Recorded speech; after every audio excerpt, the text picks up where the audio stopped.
The temple, Arunmika Purana Pushkala Sameda Sri Pooshastha, which is situated in Terku Karingulam, Tirunelveli district, Tamil Nadu, which is 10 km away from Kanyakumari.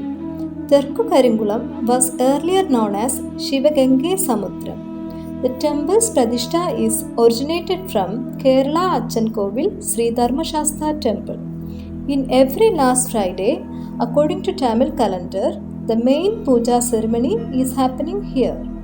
Yearly festival Painguni Uttiram is celebrated on Meenam month at Uttiram star. வணக்கம். ஆன்மீக பெருமக்களுக்கு என்னுடைய பணிவான வணக்கங்கள். இது பூசாஸ்தா திருக்கோவில். இந்த கோயிலுடைய திருப்பெயராகும். இது திருநெல்வேலி மாவட்டம், கன்னியாகுமரி மாவட்டம் அருகில் அமைய பெற்றுள்ளது. தெற்கு கருங்குளம் என்பது இந்த ஊரினுடைய பெயராகும். இங்கே பூசாஸ்தா தலைமையில் அனைத்து பரிவார தேவதைகளுடன் இங்கே அருள் புரிந்து கொண்டிருக்கிறார்கள். இந்த கோவிலானது பங்குனி உத்தரத்தன்று மிகச் சிறப்பான முறையில் திருவிழா நடைபெறும். ஒரு நாள் இரவு மட்டுமே நடைபெறும். இந்த திருவிழாவிற்கு லட்சக்கணக்கான மக்கள் கூடுவது வழக்கம். இங்கே பூசாஸ்தா, சங்கிலி பூதத்தார், வன்னியராஜன், தளவாய்மாட சுவாமி, ஆலிபப்பரத்தி மற்றும் பல பரிவார தேவதைகள் உண்டு. அது மட்டுமல்லாமல் இங்கே மிக சிறப்பு வாய்ந்த விஷயம் என்னவென்றால், இங்கே இலங்கை கதிர்காமத்திலிருந்து கொண்டு வரப்பெற்ற முருகப்பெருமானுடைய விக்கிரகமும் அமையப்பெற்றுள்ளது. இவர் சுவாமி ஐயப்பன் அவருடைய ரூபம். அச்சங்கோயிலில் இருக்கக்கூடிய அதே ரூபமாக சாஸ்தா பூர்ணா புஷ்கலா தேவியோடு இருக்காங்க. இந்த கோயிலுடைய விசேஷம் இதுதான். அச்சங்கோயிலில் இருக்கிற அதே ரூபம் கொண்டு இங்கே இருக்கிறதா ஒரு ஐதீகமாக சொல்லப்படுது. இது சாஸ்தா பூ சாஸ்தா. இந்த மரத்தோட பெயர் தான் இந்த சாஸ்தாக்கு இருக்குது. இந்த மரத்தோட இந்த பூனுடைய இது பேர் தான் இந்த சாஸ்தாவுடைய பேர். பூ சாஸ்தா அப்படின்னு சொல்லக்கூடியது. பூர்ணா புஷ்கலா சமேத ஸ்ரீ பூ சாஸ்தா திருக்கோவில். இது வருடத்திற்கு ஒரு முறை மட்டும் பூக்கக்கூடிய இந்த மரமும் இந்த பூவும் தான் இந்த சுவாமியோட மூலஸ்தானத்தோட பேரும் கூட. பூ சாஸ்தா கோவில் அச்சங்கோயிலில் இருக்கிற அதே ரூபம். கேரளத்தில் இருக்கிற அச்சங்கோயில், தென்காசியிலேருந்து போகக்கூடிய அந்த தூரத்தில் தான் இந்த சுவாமியோட சன்னதியும் இருக்குது. அச்சங்கோயில் இங்கேருந்து கேரளாவுடைய பார்டரில் அந்த அச்சங்கோயில் அமையப்பட்டிருக்கு. பூதத்தார் அங்கிருந்த சின்ன பீடத்துக்கு அலங்காரம் பண்ணி எல்லா பூஜைகளும் செய்யணுன்றதுக்காக இங்கே தனியாக பீடம் ஏற்படுத்தப்பட்டு சுவாமி மூலவருடைய ரூபமும் பெரிய ரூபமாக செய்யப்பட்டு இங்கே இருக்குது. இந்த பங்குனி உத்தரத்தோடு செய்யக்கூடிய அந்த சூல் பலகாரமானது இந்த சுவாமிக்கும் இங்கே படைக்கப்படுது. அதனால் இவருக்கு தனியாக ஒரு பீடம் கொடுத்து அலங்காரங்கள் செஞ்சு பூஜா காரியங்கள் செய்கிறதுக்காக இந்த பீடம் கொடுக்கப்பட்டிருக்கு. இது அலங்கார பூதத்தார்னு அழைக்கப்படுற சங்கிலி பூதத்தார்.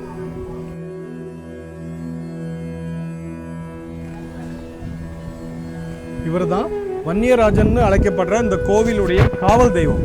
இவர் மனிதனாக வாழ்ந்து தெய்வீக பட்டம் பெற்றவர். இந்த சுவாமிகள் எல்லாருமே பார்த்து இவங்களோட வல்லமையை பார்த்து இவங்களுக்கு தெய்வீக பட்டம் கொடுத்தவங்க. இவர் பேர் ஸ்ரீ வன்னியராஜன், இந்த கோவிலுடைய காவல் தெய்வம். இங்கே இருக்கிறது ஆலி பப்பரத்திங்கிறது 2 தெய்வங்கள். இவங்க சிவனும் பார்வதியும் அவதாரம் எடுத்து இங்கே இருக்கிறதா முக்கியமான ஐதீகம்.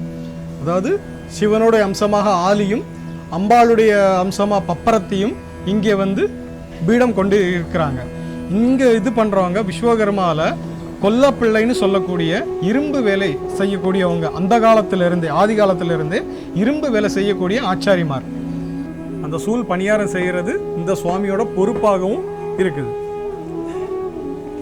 இதை இந்த தச்சு வேலை செய்யக்கூடிய ஆச்சாரிமார்கள் இருக்காங்க இல்லையா, அவங்க தான் இதை செஞ்சு தரணுங்கிறது ஐதீகம்.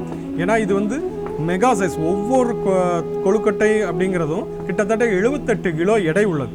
இந்த 78 கிலோ எடை உள்ள 2 சூல் பணியாரத்தையும் செஞ்சு தர வேண்டியது இவங்களுடைய பொறுப்பு. சாஸ்தாங்கிறவர் இந்த விழாவை நடத்தி வைக்கிற மொத்த தலைமை அதிகாரி. அவர் ராஜன். அவங்களுக்கு இவர் அண்ணாவி அப்படின்னு சொல்லுவாங்க. அதில் சங்கிலி பூதத்தாரும் ஆலிபம்பர்த்தி அவங்க 2 பேருக்கும் அந்த பலகாரத்தை கொண்டு போய் படைக்கிறது தான் இந்த திருவிழாவுடைய முக்கிய நோக்கம்.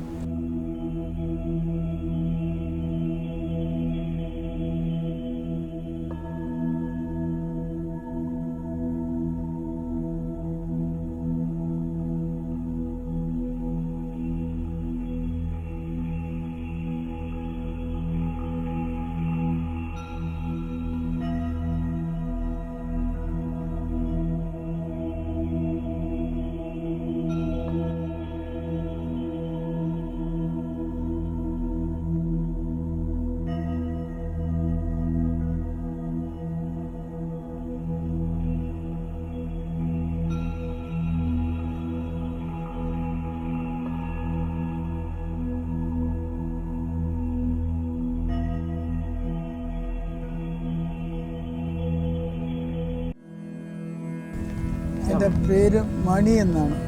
ഈ സ്ഥലത്തിൻ്റെ പേര് തെക്ക് കാർകുളം എന്ന് പറയും. ഇത് കന്യാകുമാരിൻ്റെ 10 കിലോമീറ്റർ വടക്കോട്ട് സ്ഥിതി ചെയ്യുന്ന ഒരു സ്ഥലമാണ്.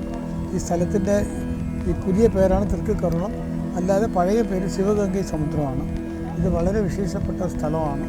ഇത് വന്നിട്ട് ഇവിടെ ഒടുക്കത്തെ വെള്ളിയാഴ്ച തോറും അന്നദാനം ഉണ്ടാവും. മീനമാസം ഉത്തര നക്ഷത്രത്തിൽ വലിയ പരിപാടി ഉണ്ടാവും. അന്ന് വലിയ ഒരു കൊട്ട നെല്ല് 2 പലഹാരം സ്ഥിതി ചെയ്ത് സ്വാമിക്ക് ചൂടോടുകൂടി പഠിപ്പിക്കും. അത് ആൾക്കാർ കണ്ടമാനം ഉണ്ടാവും. ഭയങ്കര സാന്നിധ്യമുള്ള സ്ഥലമാണ്. ഈ സ്വാമിയുടെ ഈ മൂലാധാരം എന്ന് പറഞ്ഞാൽ അച്ചൻകോയിലാണ്. അച്ചൻകോയിൽ നിന്ന് ശാസ്താവും പൂർണ്ണ പുഷ്കലദേവി സമയരായിട്ട് ശംഖലീപുരത്താൻ, ആലിപമ്പർത്തി, വന്യരാജ, തളവായി മടസ്വാമി, മലയാളത്തിൽ കാളമടം എന്ന് പറയും, ആ സ്വാമികളൊക്കെ ഉള്ള സാന്നിധ്യത്തോടെ ഇവിടെ വന്നു, ഇവിടെ ഇരിക്കുന്നു. പന്തിന് ഉത്തരത്തന്ന് അന്ന് സ്വാമിയുടെ നൈവേദ്യം ഒരു കോട്ട നെല്ല് എന്ന് പറഞ്ഞാൽ ഏകദേശം 2 ചാക്ക് നെല്ലെടുത്ത് അന്ന് തന്നെ കുത്തി, അന്ന് തന്നെ മാവാക്കി, അന്ന് തന്നെ ചുട്ട് സ്വാമിക്ക് പടയ്ക്കും. അത് വന്നിട്ട് ഒരു കൊഴുക്കട്ട പോലെ വലുതാണ്. അതിൻ്റെ അകത്ത് ശർക്കര, പഴം, തേങ്ങ എല്ലാം ഉണ്ടാവും. ഇതൊക്കെ വെച്ചിട്ട് പറിച്ച് രാത്രി ഒരു വിറക് കത്തിച്ച് അതിൻ്റെ മുകളിൽ വയ്ക്കും. അത് ചുട്ട് പിന്നോടെ ദോശ പോലെ തിരിച്ചിടും. പിന്നെ അതെടുത്ത് മാറിൽ വെച്ച് സ്വാമിക്ക് പടപ്പിക്കും. അത് കാലത്തും ഉണ്ടാവും. രാത്രി വൈകിട്ട് തുടങ്ങി പിറ്റേ ദിവസം കാലത്ത് തീരും. വളരെ ഭംഗിയായിരിക്കും. വ്യത്യസ്തമായിട്ടുള്ള ഒരു പൂജയാണ് ഇത്. സാധാരണ കാണാൻ പറ്റില്ലാത്ത ഒരു സ്ഥലമാണ്. അതിൽ എല്ലാം പഞ്ചവാദ്യം, കയ്യാണ്ടി മേളം, വില്ലുപാട്ട് എല്ലാം ഉണ്ടാവും. വളരെ സമയം പോകും.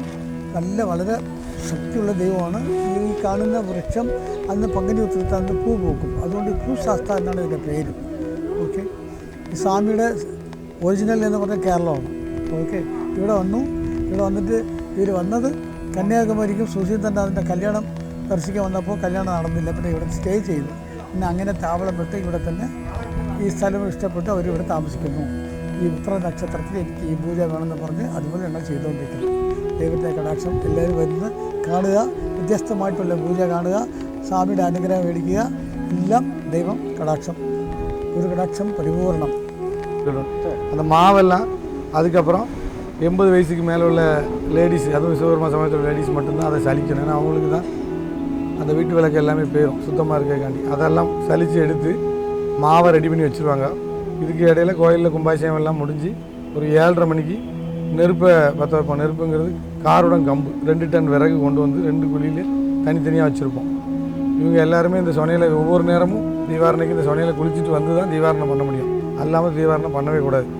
7:30 மணிக்கு சாஸ்தா பிறப்பு நடந்த உடனே எல்லோரும் மேலே வந்து இந்த சொனைக்கு உள்ளே வந்து குளிச்சுட்டு திருப்பி கீழே இறங்கி அவங்கவுங்க சாமிகிட்ட போய் தீவாரணம் பண்ணி அருள் வந்து அதுக்கப்புறம் விஸ்வகர்மா சமுதாயத்தை சார்ந்தவங்க எத்தனை பேர் அதுக்கு பாத்தியப்பட்டவங்க கொண்டவங்களோ அவங்க அவ்வளோ பேரும் போய் அந்த நெருப்பு குழியில் அந்த கம்பு அடுக்கி நெருப்பு வச்சுட்டு வந்து சூல் பணியாரம் அப்படின்னு சொல்லுவோம். அதை தயார் செய்யறதுக்கு உண்டான வேலைகளை பார்ப்பாங்க. மாவு, சர்க்கரை, தேங்காய், இது போக இலை, ஆலை இலையை தட்டு போல் பெருசாக செஞ்சு வச்சுருப்போம். கோவம் கொடியெல்லாம் கயிறு மாதிரி நல்லா பதப்படுத்தி தயார் பண்ணி வச்சுருப்போம். இதுக்கிடையில் சாமிகளுக்கு அலங்காரமெல்லாம் ஆகி கொண்டு இருக்கும். 12 மணிக்கு முன்னே அந்த சூல் பணியாரம் 2மே தயாராகிடும். சூல் பணியாரத்துக்கு உள்ளே வந்து பாசிப்பயிறு, சர்க்கரை, பழம், தேங்காய் எல்லாம் வைப்போம். இது எப்படி அந்த நரபலிக்கு ஈக்குவல் ஆகுதுன்னா அது சாமி, அதாவது பகவான் கீழே இருக்காரில் பார்த்தீங்களா மூலாதாரம் காசுதா தான் பிரசன்னத்தில் வந்து சொல்கிறார். எப்படின்னா ஒரு கோட்டை நெல், கருப்பு நெல்லை வாங்கிட்டு வந்து குத்தணும். அந்த நெல் இடித்து மாவாக்குறது வந்து நம்ம மனுஷனுடைய சதைக்கு ஈக்குவல். அதுக்கப்புறம் உள்ளே வைக்கக்கூடிய அந்த பாசிப்பயிறு, தேங்காய் இதெல்லாம் அந்த வயிற்றுக்குள்ளே இருக்கக்கூடிய பிள்ளை மாதிரி. சர்க்கரையும் பழமும் அந்த சூடு ஆனனால உள்ள பூரா லிக்விடாக இருக்கும். அது வந்து ரத்தத்துக்கு ஈக்குவல். மேலே வைக்கக்கூடிய ஆலை இலை வந்து தொலி, கோவங்கொடி வந்து நரம்பு, அந்த நெருப்பு குடியில் வைக்கக்கூடிய அந்த விறகு வந்து எலும்புகளுக்கு சமம். இது அவ்வளவும் கான்செப்ட் படி செஞ்சோம்னா நரம்புகளுக்கு ஈக்குவலாக நம்ம கொடுக்கலான்னு சொல்லி பிரசன்னத்தில் உதயமாகி சொன்னதை வச்சு தான் இவ்வளோ காலம் பண்ணிகிட்ருக்கோம். இதை 12 மணிக்கு நெருப்பில் வச்சு சுட்டு மறுநாள் காலையில் 5 மணிக்கு தான் பிரட்டி வைக்கணும். பிரட்டியும் மேலேயும் கீழே 2 பக்கமும் வெந்து முடித்ததோடி ஒரு 9 மணி நல்ல நேரம் பார்த்து சாமியினுடைய அருளோடி விஸ்வகர்மா சமுதாயத்தை சார்ந்த கொல்ல ஆசாரி அப்படிங்கிற ஒரு சமுதாயமும், தட்டான் ஆசாரி அப்படிங்கிற ஒரு சமுதாயமும் 2 பேரும் சேர்ந்து கொண்டு வந்து ஒரு சூழ் பணியாரத்தை அந்த சங்கிலி போத்தார் அப்படிங்கிற அந்த சாமி பக்கத்தில் கொண்டு வைப்பாங்க. இதுக்கு முன்னால் அந்த 2ஐயுமே கொண்டு வந்து சாஸ்தா முன்ன காட்டி அவர் சொன்னது போல் இருக்கா அப்படிங்கிறதுக்காண்டி ஒரு செகண்ட் அதை ஐதீகப்படி காட்டிட்டு அதுக்கப்புறம் ஒன்று வந்து அந்த சங்கிலி போத்தாருக்கும் இன்னொன்று மேலே இந்த பாறை வழியாக ஏறி இந்த சாமி முன்ன கொண்டு வந்து வைக்கணும். வச்ச அடுத்த செகண்டே அந்த வச்ச ஆட்களுக்கு ஒரு அன்கான்சியஸ் ஆகிடுவாப்பில், அதாவது மூச்சு பேச்சு இல்லாமல் அன்கான்சியஸாக இருப்பாங்க. ஏன்னா அந்த நரபலிக்கு ஈக்குவலான அந்த உயிரை ஒரு செகண்ட் எடுத்துகிட்டு தான் கொடுக்கும். அந்த ஸ்பாட்டில் இருந்து அனுபவிக்கிற ஆட்களுக்கு தான் அதனுடைய வேதனை தெரியும். மற்ற இடங்களில் கோயிலெல்லாம் கொடையெல்லாம் நல்லா சந்தோஷமாக கழிப்பாங்க, இங்கேயும் சந்தோஷமாக தான் கழிப்போம். கரணம் தப்புனா மரணங்கிற மாதிரி 41 நாள் கம்பல்சரியாக விரதம் இருந்து இதை செய்யலைன்னா இதை வந்து பூர்த்தி பண்ண முடியாது. இதில் சேட்டை பண்ணி ட்ரிங்க்ஸ் அடிச்சுட்டு இந்த மாதிரி இந்த வேலையெல்லாம் பண்ணாங்கன்னா ஆட்கள் வந்து மறு வருஷம் இருக்க மாட்டாங்க. இந்த மாதிரி சம்பவம் 2-3 நடந்து இந்த கோயிலில் வச்சு இறந்த 1-2 ஆட்கள் இருக்காங்க. அட்வர்சன் அதையும் நாங்கள் வந்து அந்த ஓரமாக போட்டு வச்சுருக்கோம். அதாவது வரக்கூடிய சந்ததியில் இருக்குது எப்படி நீங்கள் இந்த கோயிலில் வந்து விரத நியமனங்களை கடைபிடிக்கணும், அப்படி கடைபிடிச்சா மட்டும்தான் இதை ஒழுங்காக செய்ய முடியும். தவறுதலாக கடைபிடிச்சிங்கன்னா இந்த மாதிரி ஆயிடுவீங்க அப்படிங்கிறதுக்காண்டி அந்த இடத்துல அதையும் போட்டு வச்சுருக்கோம். அதையும் அட்வர்சன்ட் பார்க்கலாம். ஒவ்வொரு பங்குனி உத்தரத்துக்கும் இதை கம்பல்சரியாக செஞ்சே ஆகணும், செய்யாமல் முடியாது. இது கிட்டத்தட்ட எங்களுடைய ஞாபகத்துக்கு எட்டாத அளவுக்கு இதை செஞ்சு கொண்டு வந்து ஒரு 800 வருஷத்துக்கு மேலே இது இருக்கும். இந்த கோயிலில் ஒரு புனிதமான ஒரு மரம் இருக்குது, இதுதான் ஸ்தல விருட்சம். அந்த மரத்துக்கு பேரோ எதுவுமே தெரியாது. உத்தரத்தை அன்னைக்கு பூத்து அன்னைக்கே உருந்துடும். இந்த மரத்தினுடைய வயசு கிட்டத்தட்ட ஒரு 1100 வயசு போகுதுன்னு அந்த மரத்தை வெட்டி கிரைன்ஸை செக் பண்ணதில் எங்களுக்கு கிடைச்ச லேப் ரிப்போர்ட் வந்து அப்படி தான் சொல்லுது. அப்போல்லாம் அதெல்லாம் வச்சு மேட்ச் பண்ணி பார்க்கும்போது ஒரு 800-900 வருஷமாக அந்த ஃபங்க்ஷன் வந்து நடந்துக்கிட்டு இருக்குது. இதுதான் இதில் வந்து நம்ம கோயிலில் வந்து நிறைய காஸ்ட் இருக்குது. ஜாதி வேதம் இல்லாமல் எல்லோரும் ஒற்றுமையாக இருந்து செஞ்சுட்ருக்கோம். அட் ப்ரெசென்ட் வரைக்கும் எந்த ஒரு பிரச்சனையும் கிடையாது. இதில் வந்து மலையாள சமுதாயத்துக்கு உட்பட்டவங்க நெல்லை கொடுக்கணும். விஸ்வகர்மா சமுதாயத்தை சேர்ந்த ராஜாவா தட்டான் ஆசாரி அவங்க அப்பா அப்புறம் அவரையும் பேச சொல்லிடுவாங்க. அவங்க ஹெட்டாக வந்து தலைமை தாங்கி அவங்க தான் வந்து இது எல்லாமே பிரித்து கொடுக்குற வேலை அவங்களுக்கு தான். அதுபோக கொல்லாசாரி சமுதாயத்தில் உள்ளவங்களுக்கும் இந்த மேலே உள்ள ஆலி வெப்பர்த்திங்கிற சாமிக்கு மெயினான ரோல் உண்டு. இது போக தெற்கு கருங்குளம் ஊரில் வந்து தேவர் காஸ்ட்னு சொல்லுவாங்க. அவங்க வந்து வன்னியராஜா சாமிக்கு காவல் காக்கணும். காவல் அப்படின்னா எங்களுக்கு கிடையாது, சுவாமிக்கு முன்னால் அந்த பணியாரம் கொண்டு போகும்போது அந்த பணியாரத்தை வேறு ஏதாவது தேவதைகளோ வாதைகளோ கொண்டு போகாத அளவுக்கு ஐதீகப்படி அவங்க காவல் காத்து இதை கொண்டு வைக்கிறது வரைக்கும் அவங்களுக்கு வந்து அந்த காவல் காக்கிறதுல பொறுப்பு இருக்குது. இது போக தலவாய் மாடன்னு ஒரு சாமி இருக்குது. அங்கே தச்சு ஆசாரி அப்படிங்கிற ஒரு சமுதாயம் இருக்குது. ஆசாரி விஸ்வகர்மா சமுதாயத்திலே 5 வகை: தட்டான் ஆசாரி, தச்சு ஆசாரி, கொல்லாசாரி, கண்ணாசாரி, அதுபோக சிற்பம் செய்யக்கூடியவங்க. இங்கே சிற்பம் செய்யக்கூடியவங்களுக்கு மட்டும்தான் ரோல் இல்லை, மீதி 4 பேருக்குமே ரோல் உண்டு. அந்த கண்ணாசாரின்னு சொல்கிற ஆள்களுக்கு வந்து அந்த விறகு கரெக்டானபடிக்கு செட் பண்ணி அடுக்கி அதெல்லாம் கண் பார்வையில் தான் அடுக்கணும். கையில் லெவல் பார்த்து ஒரு கட்டை இங்கேயும் கூடக்கூடாது, அடுத்த குழிக்கும் கூடக்கூடாது. அந்த விறகு குழியில் உள்ள நெருப்பையோ இதில் உள்ள நெருப்பையோ அதில் போடக்கூடாது. எந்த குழியில் நெருப்பு எரியலையோ அந்த குழியில் உள்ள நெருப்பை மட்டும்தான் பார்க்கணும், இதுலேருந்து எடுத்து வைக்கக்கூடாது. அந்த அளவுக்கு ஐதீகம் இருக்குது. இது போக செட்டியார் சமுதாயம், நாவிதர் சமுதாயம், எஸ்சி இவ்வளோ பேரும் இருக்குது. அந்த எஸ்சிக்குள்ள அந்த நரபலிக்குள்ளான அந்த தாயும் பிள்ளையும் அந்த வாசலில் நாங்கள் போட்டு வச்சுருக்கோம். அதுக்கு அந்த சமுதாயத்தில் உள்ளவங்க அவ்வளோ பேரும் வந்து உத்தரத்தன்னைக்கு வழிபாடெல்லாம் செஞ்சுட்டு போவாங்க.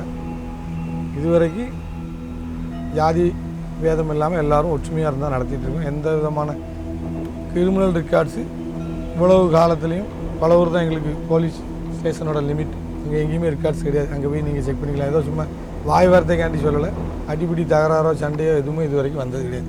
எல்லோரும் ஒற்றுமையாக இருந்தால் பண்ணுறோம். இந்த காஸ்ட்டுமே யார் யாருக்கு என்ன ரோல் அப்படிங்கிறத சொல்கிறதுக்காண்டி தானே வழியை பிரிக்கிறதுக்காண்டி நாங்கள் சொல்லவே இல்லை. எந்த காஸ்ட்டும் உயர்வு தாழ்வு இங்கே கிடையாது. எல்லோரும் சரிசமமாக தான் நாங்கள் பாவிச்சு நடத்திட்டு இருக்கோம்.